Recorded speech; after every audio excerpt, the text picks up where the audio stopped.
Hi, എന്തൊക്കെയുണ്ട് വിശേഷങ്ങൾ? എല്ലാവരും സുഖമായിട്ടിരിക്കുന്നു അല്ലേ? അപ്പോൾ ഇന്നത്തെ നമ്മുടെ ഒരു ടോപ്പിക് എന്ന് പറഞ്ഞാൽ നമ്മുടെ ജീവിതത്തിൽ അഫർമേഷൻസിനുള്ള പ്രാധാന്യം എന്താണ്, വിഷ്വലൈസേഷൻ, നമ്മൾ ചിന്തിക്കുന്നത് സംഭവിക്കുമോ എന്നുള്ള കാര്യങ്ങളെ പറ്റിയൊക്കെ പറഞ്ഞായിരുന്നല്ലേ. അതിൽ ഞാനൊരു എൻ്റെ ഒരു തിങ്കിങ് ആണ് കേട്ടോ. നമ്മൾ വിശ്വസിക്കുന്നതെല്ലാം അല്ലെങ്കിൽ നമ്മൾ ചിന്തിക്കുന്നതെല്ലാം നമ്മൾ തീവ്രമായി ആഗ്രഹിക്കുന്നതെല്ലാം നമുക്ക് സംഭവിക്കും. അതായത് എൻ്റെ ഒരു തിങ്കിങ്, എനിക്ക് സ്റ്റിച്ചിങ് ആണ്. അപ്പോൾ എൻ്റെ പാഷൻ എന്ന് പറഞ്ഞാൽ സ്റ്റിച്ചിങ് ആണ്. അപ്പോൾ ഞാൻ ഒരു കോവിഡൊക്കെ കഴിയണ സമയത്തൊക്കെ ഞാൻ ചിന്തിച്ചിരുന്നു, എൻ്റെ വീട് നിറച്ച് തുണികളൊക്കെ വന്ന് നിറഞ്ഞ് എനിക്ക് മൊത്തം തയ്ക്കണം. അപ്പോൾ എൻ്റെ ലക്ഷ്യം എന്താണ്? പണം ഉണ്ടാക്കുക, പൈസയാണ് ലക്ഷ്യം. അപ്പോൾ ഞാൻ തിങ്ക് ചെയ്യണത് എന്താണ്, എനിക്ക് കുറേ തയ്ക്കാൻ കിട്ടുമ്പോൾ എനിക്ക് കുറേ പൈസ കിട്ടും.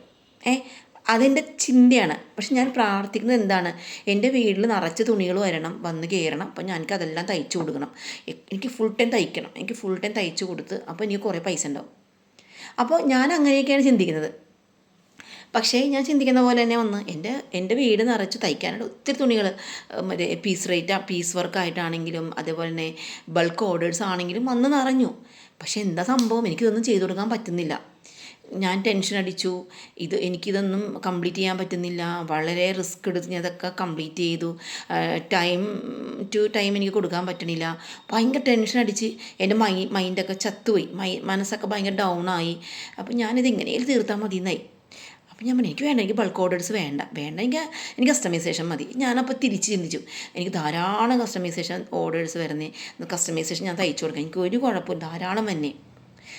ഞാൻ അങ്ങനെ പ്രവർത്തിക്കാൻ തുടങ്ങി. എനിക്ക് തയ്ക്കാൻ ഒരാളെ കിട്ടണം. അതേപോലെ കസ്റ്റമൈസേഷൻ ഓർഡേഴ്സ് വരാൻ തുടങ്ങി. അവിടെ എന്താണ്, നമ്മുടെ സ്റ്റിച്ചേഴ്സിൻ്റെ പ്രശ്നങ്ങൾ കൊണ്ട് കസ്റ്റമൈസേഷനിൽ പ്രശ്നം വരാൻ തുടങ്ങി, അളവുകൾ തെറ്റാൻ തുടങ്ങി, വളരെ പെർഫെക്റ്റായിട്ട് ചെയ്യാൻ പറ്റാതെ വന്ന് ആകെ താറുമാറായി. അപ്പോൾ ഞാൻ ചിന്തിക്കാൻ തുടങ്ങി, ഞാൻ ചിന്തിക്കുന്നതല്ലേ എനിക്ക് സംഭവിക്കുന്നത്. പക്ഷെ ഞാൻ ചിന്തിച്ചത്, എനിക്ക് ഇന്നതിൽ കൂടി എനിക്ക് ഇത്രയും പൈസ വേണം. കാരണം ഞാൻ കൊടുത്തു, അതായത് ഞാനൊരു വഴിയാണ് കൊടുത്തത്. അവിടെ എനിക്ക് കുറേ തുണി വേണം, എനിക്ക് കുറേ കസ്റ്റമേഴ്സിന് വേണം.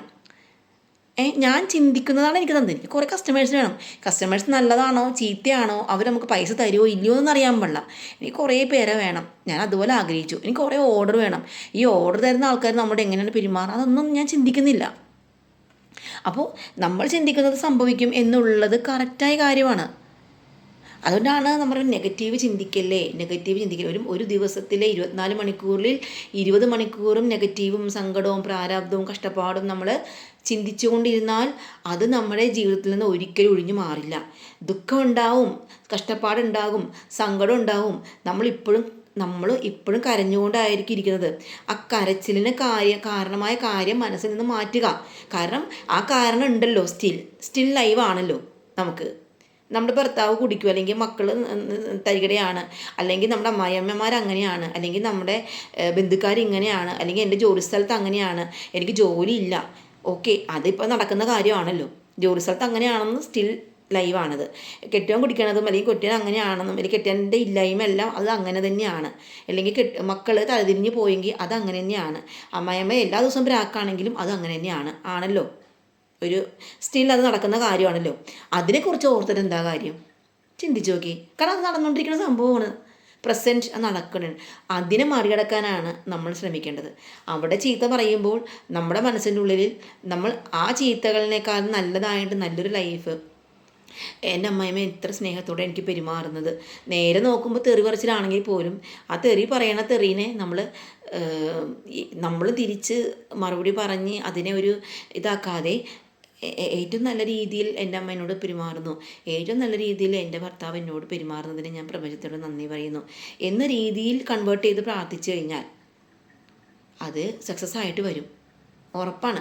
കാര്യം ഞാൻ ചിന്തിച്ചതാണ്, എനിക്ക് കുറേ ഓർഡേഴ്സ് വേണം. എനിക്ക് കുറേ ഓർഡർ വന്ന് ഇതെങ്ങനെ ഞാൻ തയ്ച്ചു കൊടുക്കും എന്നുള്ളത് ഞാൻ ചിന്തിച്ചില്ല.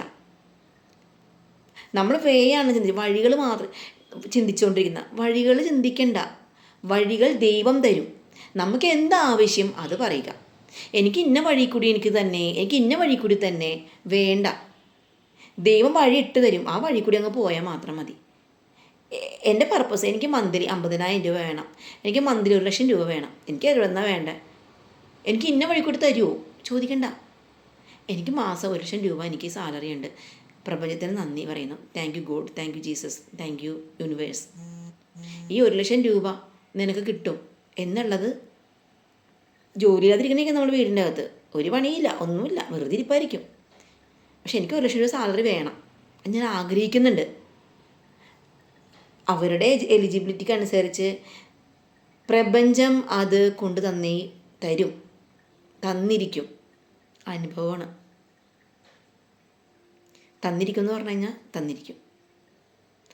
അതിനെപ്പറ്റി നമ്മൾ ആരും ചിന്തിക്കണ്ട, നമ്മളൊന്നും ചിന്തിക്കണ്ട. ഏത് വഴി കൂടി വരുമെന്നോ ഏത് വഴി കൂടി നമുക്ക് കിട്ടുമെന്നോ ഒന്നും ചിന്തിക്കണ്ട. നമ്മളിപ്പോൾ ഒരു വീട്ടിൽ ജോലിക്കാരി ആയിരിക്കാം, പാത്രം കഴുകിക്കൊണ്ടിരിക്കണേയിരിക്കും. എനിക്ക് അവർക്ക് ഒരു സാലറി 15,000 ആണെങ്കിൽ എനിക്കൊരു മാസം 50,000 സാലറി കിട്ടി. ഞാനതിന് സന്തോഷവതിയാണ്. താങ്ക് യു ഗോഡ്, പ്രപഞ്ചത്തിന് നന്ദി. അതൊരു അഫർമേഷനായിട്ട് അത് കണ്ടിട്ട് 50,000 നമ്മുടെ കയ്യിലോട്ട് കിട്ടുന്നതായിട്ട് സങ്കല്പിച്ച് ഒരു മാസം 2 മാസം നമ്മൾ അത് തന്നെ കണ്ടിന്യൂസ് ചെയ്തുകൊണ്ടിരിക്കുക. അതിലേക്ക് ഈ 50,000 രൂപയിലേക്ക് എത്താനുള്ള വഴി ദൈവം നമുക്ക് തരും, ഉറപ്പായിട്ടും തരും. പരീക്ഷിച്ച് നോക്കുന്നു, ഉറപ്പാണ്.